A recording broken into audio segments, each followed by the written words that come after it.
Sports Eden யூஎஸ்க்கு வணக்கம். இது Sathya present sports students the boundary line show with Muthu. 2 match இன்னைக்கு நடந்து முடிஞ்சிருக்கு. DC versus MI, RR versus RCB. MI தொடர்ச்சியா தோத்துக்கிட்டே இருந்தாங்க. ஆனா இன்னைக்கு ரொம்ப சூப்பரான ஒரு பெர்ஃபார்மன்ஸை கொடுத்து பேட்டிங், பவுலிங், ஃபீல்டிங்னு எல்லா விதத்துலையும் நல்ல பெர்ஃபார்மன்ஸை கொடுத்து வின் பண்ணி பேக் ஆன் ட்ராக் ஆகிருக்கிறாங்க. அதே மாதிரி இன்னொரு பக்கம் ஆர்சிபி அவங்களோட ஹோம் கேம்ல தோத்துருந்தாங்க. இப்போ அவே கேம்ல திரும்ப போய் ஜெயிச்சு அவங்களுமே திரும்ப வெற்றி பாதைக்கு திரும்பி இருக்கிறாங்க. ஸோ இந்த 2 கேம்ஸை பத்தியும், இந்த 2 கேம்ஸ்ல மிக முக்கியமான தருணங்களா இருந்ததை பத்தியும் நம்ம முத்துக்கிட்ட நிறைய விஷயங்கள் பேசி தெரிஞ்சுக்கலாம் வாங்க.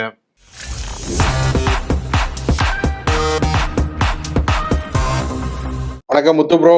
ஸ்ரீராம். வணக்கம் Sriram. Mumbai back to form.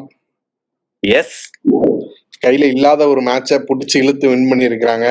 அவங்களுக்கு தேவைப்பட்ட ஒரு எக்ஸாக்ட்லி. அதாவது நேத்திக்கு சன்ரைசர்ஸ் நம்ம பார்த்தோம்ல, ஒரு இண்டிவிஜுவல் பெர்ஃபார்மன்ஸ் கேரி பண்ணிச்சு. இங்க ஒரு டீம் பெர்ஃபார்மன்ஸே நடந்திருக்கு.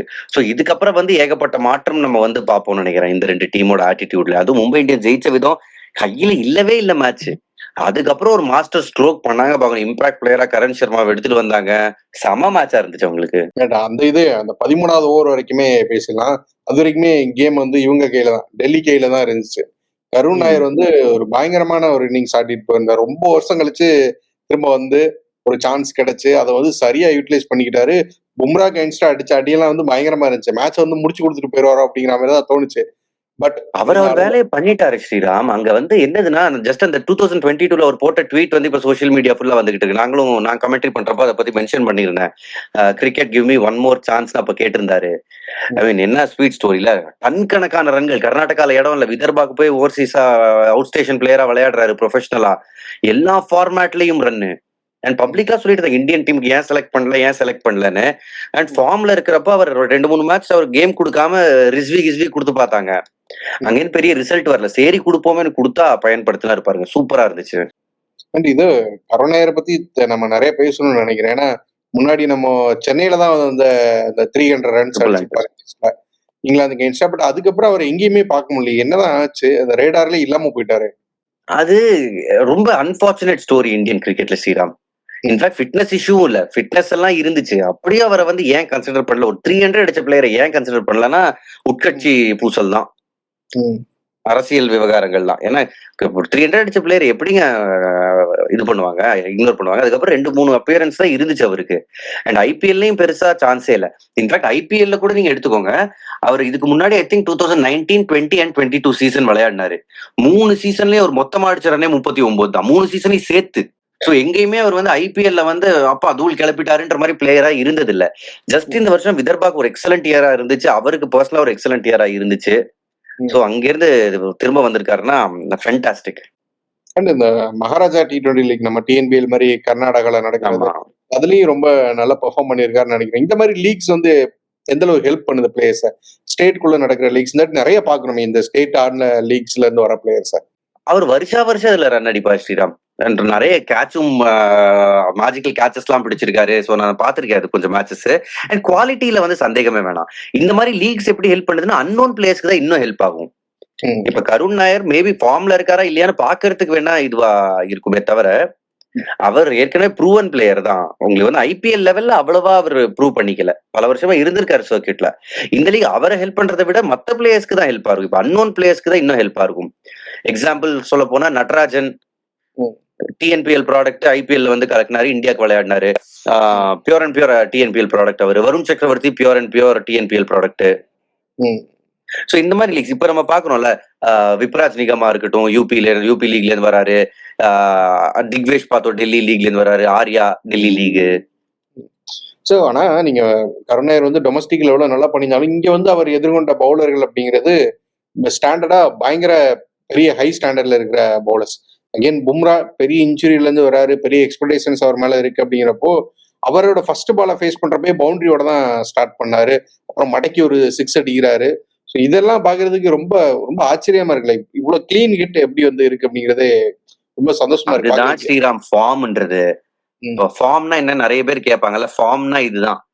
உங்களுக்கு ரன் உங்க கண்ணு முன்னாடியே தெரியும்.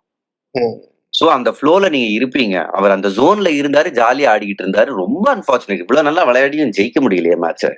ஜெயிக்கலைங்கிறது அவர் செஞ்சுரி போயிடுவார் அப்படின்னு எதிர்பார்த்தோம். பட் அதுவுமே நடக்காம போயிருச்சு இல்லையா? ஜெயிக்கிறதாங்க ஃபர்ஸ்ட், செஞ்சுரி நெக்ஸ்ட். இல்ல அவர் செஞ்சுரி அடிச்சு நின்று இருந்தா அது இன்னும் கொஞ்சம் சீக்கிரமாவே வந்திருப்பாங்களே டெல்லி. இன்னும் எக்ஸாக்ட்லி. டெல்லி எங்க மாட்டினாங்கன்னா அவரை தவிர வேற யாருமே இன்டென்ட் காமிக்கல. பொரேல் கரெக்டா அப்பதான் அடிக்க ஆரம்பிச்சாரு. பொரேலும் ஸ்டார்டிங்ல கொஞ்சம் ரன் பால் தான் அடிக்கிட்டு இருந்தாரு. அவர் அடிக்க ஆரம்பிக்கிறப்பவே அவர் அவுட். மத்தவங்க எல்லாம் ரொம்ப பயந்து ஆடின மாதிரி இருந்துச்சு ஸ்ரீராம்.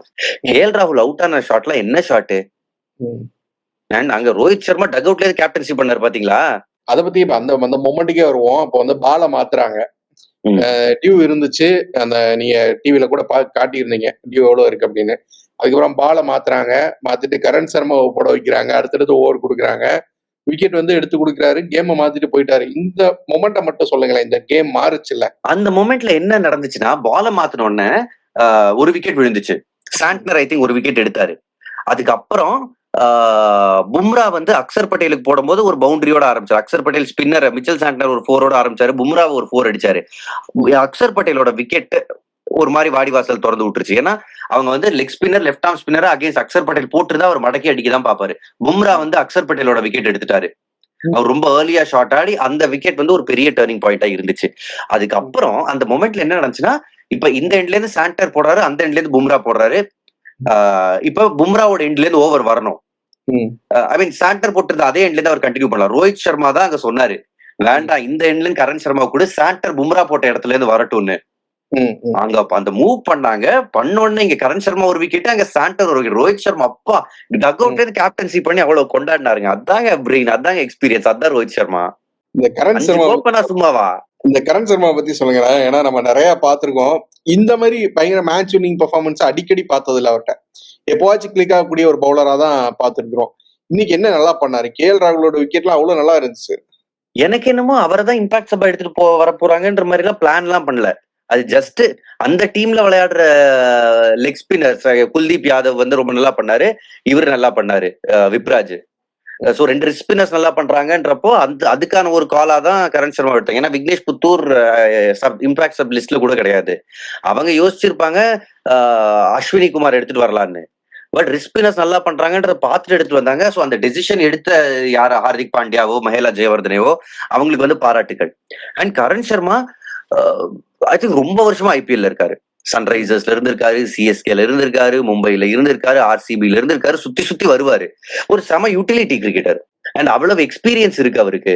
இவ்வளவு வருஷம் டொமஸ்டிக் கிரிக்கெட்ல விளையாடிருக்காரு. இந்த பிச்சர்ஸ்லாம், இந்த மாதிரி ஏகப்பட்ட பிச்சர்ஸ் அவர் பார்த்திருப்பாரு. சோ நல்லா லூப் பண்ணி மெதுவா போட்டாரு.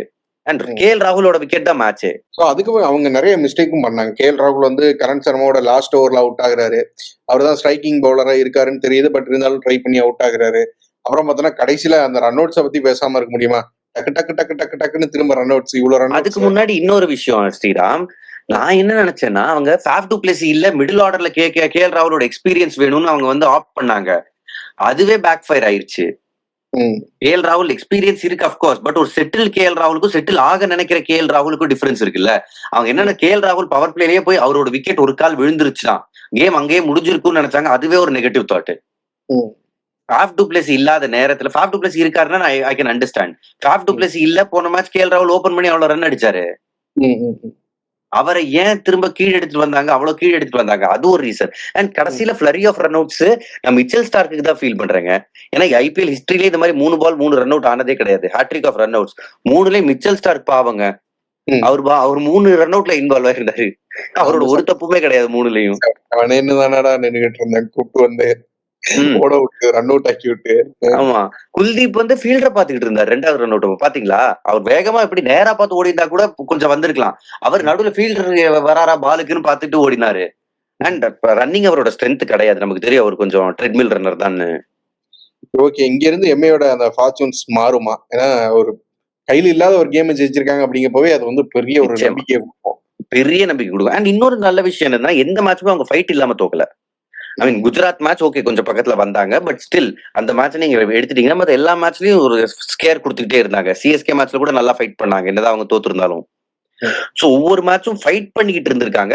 அண்ட் இப்ப கலெக்டிவா கிளிக் ஆயிருக்காங்க. அண்ட் டீம் நல்லா ஜெல்லா நாங்களே முடிச்சோடனே ரோஹித் சர்மாவோட ஒரு டிசிஷன் கிளிக் ஆகுது. ஹார்திக் பாண்டியா அவ்வளவு ஹாப்பியா இருக்காரு. மிச்சல் சாண்டர் ரன் அவுட்டுக்கு அப்புறம் டீமே வந்து அந்த ஒன் ஃபேமிலின்னு சொல்லுவாங்களே, அந்த ஃபேமிலியா வந்துச்சு. இது டேஞ்சர் சைன் தான். கடைசியில அந்த ஒரு டீமா ஜெயிக்கிறதான முக்கியம். பேட்டிங் நல்லா பண்ணியிருக்கிறாங்க, பவுலர்ஸ் வந்து கிளிக் ஆகி இருக்கிறாங்க, ஃபீல்டர்ஸ் கடைசியில வந்து மேட்சையே முடிச்சு கொடுத்துருக்காங்க. அதே மாதிரி ரோஹித்தோட கான்ட்ரிபியூஷன், நீ சொன்ன மாதிரி எல்லாரோட கான்ட்ரிபியூஷனும் சேர்ந்து ஒரு வெற்றி அப்படிங்கிறப்போ நிச்சயமா அவங்க வந்து பேக் ஆன் ட்ராக்ஸ்னு எடுத்துக்கலாம். அடுத்த மேட்ச் வின் பண்ணாங்க, கண்டினியூஸா 2 வெற்றி கிடைச்சது அப்படின்னா அவங்கள வந்து இனிமேல் ரூல் அவுட் பண்ண முடியாது. நாம அவங்களும் வந்து உள்ள வந்துட்டாங்கன்னு எடுத்துக்கலாம். ஈவினிங் ஒரு மேட்ச் நடந்துருந்துச்சு. ஆர்சிபி வின் பண்ணியிருக்காங்க. நம்ம சொன்ன மாதிரி தான், ஃபிளைட் டிக்கெட் போட்டா அது ஆர்சிபியோட கேம் தான். ஆர்சிபி வின் பண்ணியிருக்காங்க. ஃபில் சால்ட், விராட் கோலி ரொம்ப நல்ல கேமு. அந்த மேட்சை வந்து வின் பண்ணிட்டு போனாங்க. ஒரு மாதிரி ட்ரிக்கியான பிச் தானே இல்லையா? ட்ரிக்கியான பிச்சு பெட்டர் ஆயிட்டே போச்சு பேட்டிங்க்கு. அதாவது இவங்க ஃபர்ஸ்ட் பேட்டிங் பண்றப்ப நம்ம என்ன நினைச்சோம்னா, ராஜஸ்தான் ராயல்ஸ் ஃபர்ஸ்ட் பேட்டிங் பண்றப்போ ஜெய்ஸ்வால் ஒரு பக்கம் அடிச்சாரு. அவர் தவிர வேற யாருமே பெருசா செட் ஆன மாதிரி தெரியல. அண்ட் அதுக்கப்புறம் ஜுரேல் கடைசியில ஒரு கேமியோ ஆடினாரு. அவங்க இந்த டோட்டல் போதும்னு நினைச்சே விளையாடிக்கிட்டு இருந்தாங்க. 180 170 to 180 போதும் இந்த பிச்சுக்குன்னு நினைச்சுக்கிட்டு இருந்தாங்க. ஆர்சிபி அடிச்ச அடிக்கு 190 கூட அவங்க சேஸ் பண்ணிருப்பாங்க. ஃபில் சால்ட் முக்காவாசி வேலையை செஞ்சுட்டாரு. விராட் கோலி அதுக்கப்புறம் கேம் எடுத்துட்டு போனாரு. அண்ட் விராட் கோலிக்கு நடுவுல மெசேஜ் போயிருக்கும்னு நினைக்கிறேன், நெட் ரன் ரேட் பார்க்கலாம் இந்த மேட்ச்லன்னு. அதுக்கப்புறம் எடுத்துட்டு போனாரு கேம் அலாங் வித் படிக்கல். ரொம்ப அசால்ட்டா பண்ணிட்டாங்க, நசுக்கிட்டாங்க போட்டு. ஒரு மேட்சே இல்ல அது. விராட் கோலி நம்ம ஃபில் சால்ட் வந்து பிளேயர் ஆஃப் தி மேட்ச் அவர் தான் நல்லா அடிச்சு கொடுத்தாங்க. தாண்டி விராட் கோலி இந்த மாதிரியான ஒரு டீம் செட்டப்குள்ள அவரை சுத்தி அடிக்கிறதுக்கு மத்த பிளேயர்ஸ் இருக்கிறப்போ அவர் நடுசுல நின்று பண்றது இருக்குல்ல, அது ரொம்ப நல்லா இருக்குல்ல. இந்த சீசன்ல அது ரொம்ப நல்லா பண்றாரு. 6 மேட்ச்ல 350 அடிச்சிருக்காரு. இங்கேயுமே பாத்தீங்கன்னா ஸ்ட்ரைக்கர் ரொட்டேட் பண்ற எபிலிட்டி தான் வந்து இங்க வந்து ரொம்ப ஆச்சரியம் அளிக்கிற வகையில இருக்கு. அதே சமயம் 200 and 220 சேஸ் பண்ணா கூட விராட் கோலி கிட்ட அந்த கேமும் இருக்கு. அதுதான் விராட் கோலியோட ஸ்பெஷாலிட்டி. அவர் வந்து ஓடி ஓடியே 160 ஸ்ட்ரைக் ரேட்ல ரன் அடிப்பாருங்க. அண்ட் ஆட் பவுண்டரிஸ் அப்பப்போ எடுப்பாரு. இவர் விராட் கோலி வந்து ஸ்ட்ரைக்கர் எவ்வளவு ரொட்டேட், பவர் பிளேல பார்த்தோம்னா 2 டாட் தான் ஆடி இருக்கிறாரு. அவர் பார்த்தோம்னா 9 டாட் ஆடி இருந்தாரு ஃபில் சால்ட். அவர் வந்து பெரிய ஷாட்டுக்கு தான் ட்ரை பண்றாரு, அது இல்லைன்னா டாட் ஆடினாரு. பட் விராட் கோலி அந்த ஒரு ஸ்ட்ரைக்கர் ரொட்டேட் பண்ணணும் அப்படிங்கிற அந்த மோட்டிவ் தான் அவருக்கு இருக்கு. அப்படிங்கிறப்ப அது ரொம்ப நல்லா பண்றாரு. அது கேமையுமே வின் பண்ணி கொடுக்குது. அவர் இந்த மாதிரி பிளேயர்ஸ் இருக்கிறப்போ, அவங்க இந்த மாதிரி பிளேயர்ஸ் இல்ல அப்படின்னா அது வேற கதையா இருக்கும். பட் இல்ல, காலங்காலமா என்ன இருந்திருக்குன்னா 3 பிளேயர்ஸ் போக 3 பிளேயர்ஸ் பேட்டர்ஸா இருப்பாங்க. கேஜிஎஃப், ட்ரிபிள் ஆர், ஏபிடி, இந்த மாதிரிலாம் நிறைய வார்த்தைகள் சொல்லுவாங்க. அதெல்லாம் நல்ல டீம் தான், நான் இல்லைன்னு சொல்லல. பட் இந்த டீமோட ஸ்பெஷாலிட்டி போலிங் பெட்டரா இருக்கு. இதுதான் ஆர்சிபியோட பெஸ்ட் போலிங்கா இருக்கு. ஹேசல்வுட் நல்லா போடுறாரு. புவனேஸ்வர் குமார் பயங்கர எக்ஸ்பீரியன்ஸ் எடுத்துட்டு வராரு. அண்ட் ஸ்பின்னர் சுயாஷ் சர்மா நல்லா போட்டு விக்கெட் எடுக்கிறாரு. குணால் பாண்டியா செம எக்ஸ்பீரியன்ஸ்டு. சோ அட்டென்ஷன் வெறும் விராட் கோலி மேல இல்லாம மத்த பிளேயர்ஸ் மேல இருக்கு, ஸ்பெஷலி போலர்ஸ் மேல இருக்கு. ரொம்ப நல்ல விஷயம். சண்டே 2 ஸ்டார் பிளேயர்ஸ், விராட் கோலியோட டீமும் ஜெயிச்சிருக்காங்க, ரோஹித்தோட டீமும் ஜெயிச்சிருக்காங்க. ஸோ ரொம்ப நல்ல சண்டேவா அமைஞ்சிருந்துச்சு. ஸோ அடுத்து ஒரு மான் கும்பு ஃபைட் இருக்கு, அதை பத்தி தனியா பேசுவோம். தேங்க்யூ. தேங்க்யூ ஸ்ரீராம். தேங்க்யூ.